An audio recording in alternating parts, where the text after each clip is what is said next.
Gallbladder পাথরের surgery বা কোলেসিস্টেক্টমির পর সচেতন থাকার জন্য নিচের 5টি বিষয় গুরুত্বপূর্ণ। 1. পুষ্টির পরিবর্তন।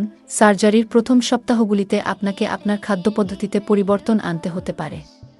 সাদাসিধে কম চর্বিযুক্ত খাবার দিয়ে শুরু করুন এবং ধীরে ধীরে অন্যান্য খাবার পুনঃপ্রবর্তন করুন। উচ্চ চর্বিযুক্ত খাবার খেলে অস্বস্তি হতে পারে। 2. ব্যথা ব্যবস্থাপনা। সার্জারির পর কিছু অস্বস্তি স্বাভাবিক। ব্যথা উপশমের জন্য আপনার ডাক্তার যে নির্দেশনা দিয়েছে তা অনুসরণ করুন এবং যদি ব্যথা বাড়ে বা উন্নতি না হয় তবে তাদের সাথে যোগাযোগ করতে দ্বিধা করবেন না। 3. কর্মক্ষমতার স্তর।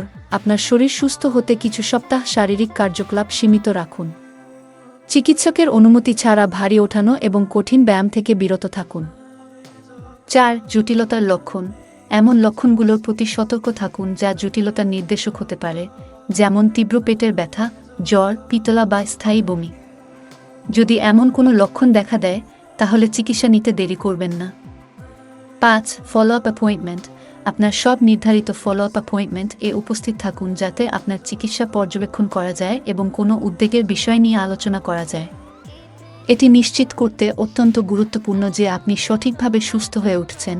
এই বিষয়গুলো মেনে চললে গলব্লাডার পাথরের সার্জারির পর আপনার পুনরুদ্ধার প্রক্রিয়া মসৃণ হতে সাহায্য করবে।